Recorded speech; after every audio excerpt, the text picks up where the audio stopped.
मैं Bharat Panchal the blue sky international में आपका स्वागत करता हूं। आज हम शुरू करने जा रहे हैं चैप्टर 1 की क्लास 2। जैसा कि आपने कल की क्लास में कंपोनेंट्स के बारे में समझा था, किस कंपोनेंट का क्या काम होता है, कौन सा कंपोनेंट किस तरीके से ऑपरेट होता है। तो आज हम उन कंपोनेंटों को मदरबोर्ड में पहचानेंगे, क्योंकि इस तरीके के हमें मदरबोर्ड में दिखाई देंगे। नंबर 2, हम लोग आज एक कीपैड मोबाइल या चाइनीज मोबाइल में हम जो सोल्यूशन पॉइंट होते हैं उनके बारे में जानेंगे कि सोल्यूशन पॉइंट का क्या काम होता है, और उनकी डेफिनेशन को हम जानेंगे। तो पहले हम शुरुआत करते हैं डायोड से। जैसा कि आपने डायोड को कल देखा था, समझा था कि डायोड का क्या काम होता है। तो आपको जो भी मदरबोर्ड होगा, डायोड इस तरीके का उसमें आपको दिखाई देगा। आपको जो 3 लाइनें दिखाई दे रही हैं, ये डायोड का प्लस का पॉइंट है। जिस भी तरफ आपको ये 3 लाइनें दिखाई दे रही हैं इसमें, तो डायोड मुख्यतः आपको चार्जिंग जहां से इनपुट होती है या चार्जिंग के आसपास ही आपको ज़्यादा दिखाई देता है, क्योंकि इस डायोड को सेफ्टी के लिए भी यूज किया जाता है चार्जिंग सेक्शन में के अंदर। जैसे आपको एक ब्लूटूथ स्पीकर हो गया, मोबाइल हो गया, लैपटॉप हो गया, जहां पे भी आपको, या इससे छोटा भी हो सकता है, इससे थोड़ा सा बड़ा भी हो सकता है, जहां पे भी आपको इस तरीके का कंपोनेंट दिखेगा, तो आपको समझ जाना कि वो डायोड है, और उसका प्लस किस तरफ है और उसका माइनस किस तरफ है, आपको वो समझ में आ जाएगा। डायोड का सिंबल, अगर आप कोई डायग्राम पढ़ते हैं, डायग्राम क्या होता है उसकी मैं एक आपको अलग से वीडियो बना के दूंगा फ्यूचर में। अभी आपको बस ये समझना है कि डायोड का सिंबल ये होता है। अगर आपको कहीं पे भी कोई सोल्यूशन दिया जाता है और उसमें इस तरीके का सिंबल का इस्तेमाल होता है, तो ये डायोड का डायोड का सिंबल है। और जिस तरफ ये आपको एक सामने लाइन दिख रही है, ऐसी स्ट्रेट लाइन, तो इस तरफ का हिस्सा डायोड का प्लस होता है और ऑपोजिट हिस्सा माइनस होता है।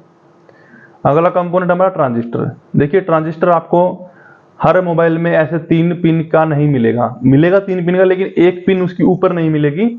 उसकी एक पिन जो ये नीचे वाली 2 पिन है, इनके बीच में भी हो सकती है। इकट्ठी 3 पिन भी ऐसे आपको दिखाई दे सकती हैं।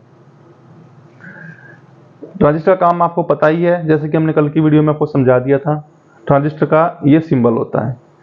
इस सिंबल को आपको समझना है कि ये ट्रांजिस्टर का ही सिंबल है। इससे आगे कैपेसिटर ये नॉन पोलराइज कैपेसिटर है, जिसका कोई भी पॉजिटिव या कोई भी नेगेटिव नहीं होता। आप इसको किसी भी तरीके से किसी भी तरफ से रख के यूज कर सकते हो। अब आप कोई पीसीबी खोलोगे तो आपको पता होना चाहिए कि कैपेसिटर किस तरीके का दिखाई देगा।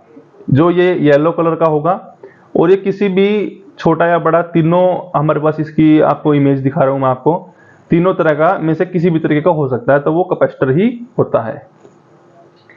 कैपेसिटर का सिंबल होता है ये, जैसा कि आप एलसीडी पे देख पा रहे हो।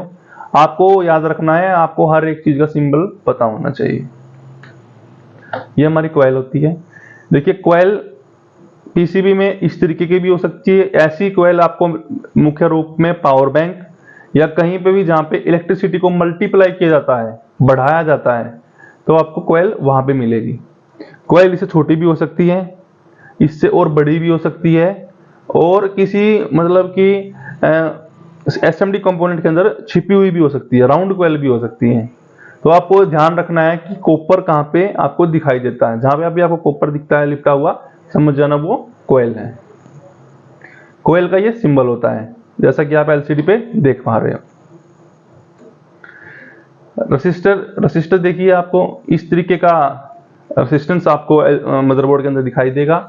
ये मुख्य ब्लैक कलर का होता है, और कैपेसिटर येलो कलर का होता है। सेम वैसा ही ब्लैक कलर का जो होता है वो रेसिस्टर होता है। और कुछ सिचुएशंस में वहां पे इस तरीके के अभी नए मोबाइल में कॉइल भी आ गई है, जो रसिस्टर की तरह दिखाई देती है, लेकिन वो होती है कॉइल। तो उसमें कैसे आपको पहचान करनी है, वो भी मैं आपको आने वाली वीडियोस में बताऊंगा। रसिस्टर का ये सिंबल होता है। जहां पे भी आपको किसी भी डायग्राम या कहीं पे भी आपको ये सिंबल दिखाई देता है, तो समझ जाना कि ये एक रेसिस्टेंस का सिंबल है। तो आज की जो भी कल हमने सीखा था कि किस कंपोनेंट का क्या काम होता है, आज हमने उन कंपोनेंट्स की पहचान कर ली है कि अगर आप मोबाइल को खोलोगे और आपके हाथ में पीसीबी आती है तो आपको पता होना चाहिए कौन सा कैपेसिटर है, कौन सा रेसिस्टर है, कौन सा ट्रांजिस्टर है, कौन सी कॉइल है। जब तक आपको उस मदरबोर्ड का पता नहीं होगा कि उसमें किस कंपोनेंट का क्या काम है, तो आप उसको ठीक नहीं कर सकते हो बिल्कुल भी। तो सबसे पहले आपको इन चीज़ों की नॉलेज होनी बहुत ज़्यादा ज़रूरी है। अभी बात आ जाती है हमारी चाइना मोबाइल या कीपैड मोबाइल के सॉल्यूशंस पॉइंट की।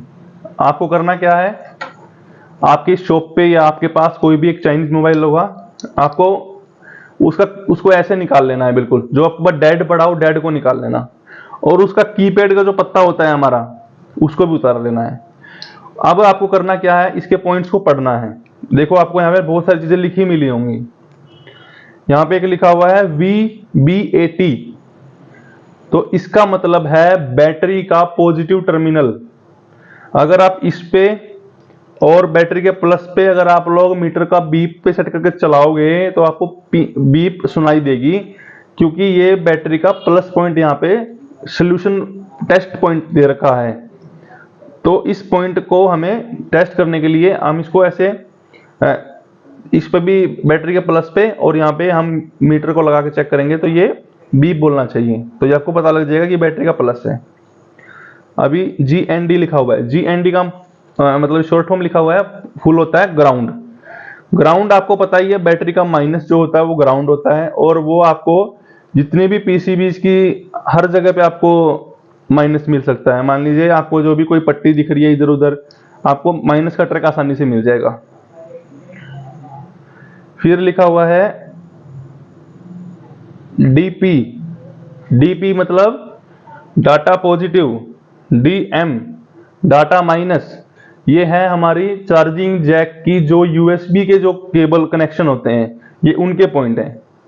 एग्जाम्पल के तौर पर अगर हमारा चार्जिंग वाला जैक फट जाए और उसके नीचे जो पिन होती है वो फट जाए साथ में, और आपको उसमें USB चलानी है, तो आप क्या करोगे, जैक में से, चार्जिंग जैक में से आपको जंपर उठा के लाना है और DP और DM में आपको लगाना है। उसके बाद लिखा हुआ है VCH मतलब वोल्ट चार्जिंग।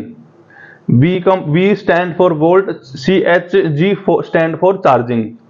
तो ये चार्जिंग जैक का प्लस है, आपको ऐसी याद रखनी है।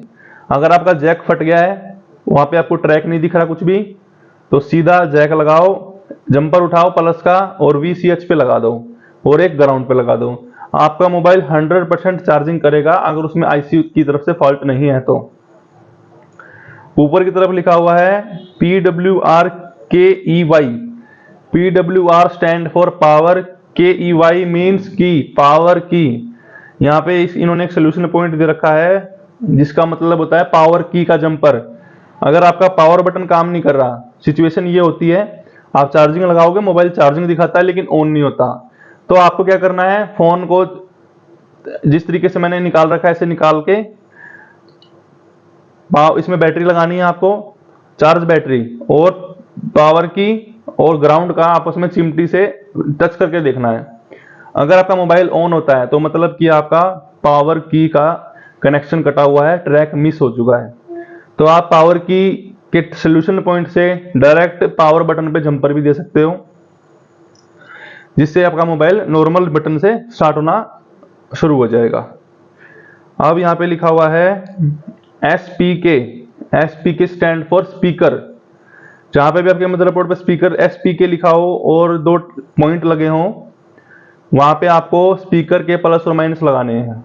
अब लिखा हुआ है LED प्लस माइनस, ये तो पूरा ही लिखा हुआ है, तो इसमें आपको LED बल्ब आप इसमें यूज कर सकते हो। अब लिखा हुआ है VIB stand for vibration motor. कई जगह पे MOT भी लिखा होता है, तो ये वाइब्रेशन मोटर के हम यहाँ पे पॉइंट है, हम यहाँ पे वाइब्रेशन मोटर लगा सकते हैं। अब और रहता है BT स्टैंड फॉर ब्लूटूथ। यहाँ पे इसका ब्लूटूथ का एंटीना लगा हुआ है, ये ब्लैक कलर का ये लगा हुआ है। अब लिखा हुआ है GSM मतलब नेटवर्क के भी यहाँ पे 2 ट्रैक दे रखे हैं। लिखा हुआ है DC प्लस एंड माइनस। यहाँ पे जो पहले पतली पिन का जैक आता था उसका जैक का इसमें पॉइंट दे रखा है, जिसका इस्तेमाल हम प्लस और माइनस का चार्जिंग देने में भी कर सकते हैं। एफएम का तो आपको बताइए, एक सिंपल सा एंटीना के रूप में हम एक छोटी सी तार आगे छोड़ सकते हैं, तो जिससे अगर मोबाइल में एफएम नहीं चल रहा है तो ढंग से नेटवर्क नहीं आ रहा है तो। MIC यानी कि माइक, तो इसमें माइक के भी पॉइंट दे रखे हैं। माइक का मतलब जो भी छोटा सा जिससे हम आवाज आगे भेजते हैं, ये माइक। तो आज का हमारा मेन जो पर्पस था वीडियो का, एक कीपैड मोबाइल के सॉल्यूशंस आपको बताना, और जो भी हमने कल कंपोनेंट समझाए थे वो रियल लाइफ में कैसे होते हैं वो आपको समझाना। आपको करना क्या है, कोई भी पीसीबी अब खोलनी है अपने मोबाइल की, और उसमें से आपको कितनी चीजें समझ आती हैं वो हमें कमेंट करके बताना है। क्योंकि जब तक आपको इस पीसीबी में देखो आपको लगा बहुत सारी चीजें लगी हुई दिख रही हैं, लेकिन इनका काम क्या है, जब तक आप इनका काम नहीं समझोगे तो उसको ठीक नहीं कर सकते हम। आपको समझना पड़ेगा कि ये लगा इस पे है क्या, ये सीपीयू है, ये जीएसएम आईसी है, ये चार्जिंग कनेक्टर है, जैक है, हेडफोन जैक है, मेमोरी कार्ड की स्लॉट है, सिम स्लॉट है, स्पीकर है, एलईडी है, कैमरा है, माइक है। आपको हर चीज की आइडेंटिटी होनी चाहिए। कीपैड कैसे ठीक करते हैं, कीपैड ट्रैक का क्या सोल्यूशन होता है, लाइट चलेगी तो लाइट का क्या सोल्यूशन है। जब तक आपको कंपोनेंट्स की नॉलेज नहीं होगी तो आपको मैं सोल्यूशन कितना भी समझा लूं आपको समझ नहीं आएगा। आप वीडियो देख के एक बार उसको सोल्व कर लोगे, दूसरी बार आपको फिर से यूट्यूब ही खोलनी पड़ेगी, आपको खुद नॉलेज नहीं होगी उस चीज की। लेकिन अगर आपके दिमाग में एक बार ये जो कंपोनेंट्स की जो थ्योरी है ये अगर आपके दिमाग में बैठ गई तो आपको किसी यूट्यूब की जरूरत नहीं है, किसी भी तरीके की सोल्यूशन की आपको जरूरत नहीं है, आप खुद से ही सारी चीजें ठीक कर पाओगे। तो मैं आशा करता हूं कि आपको आज मैं अच्छे से समझा पाया हूंगा, और मैं जितना हो सकता है बेटर से बेटर वीडियोस लाने की कोशिश में लगा हुआ हूं। मैं आशा करता हूं कि आज आपने अच्छे से समझा होगा, इन पॉइंट्स का नॉलेज आपने ली होगी, और हम मिलते हैं अब अगली वीडियो में। धन्यवाद।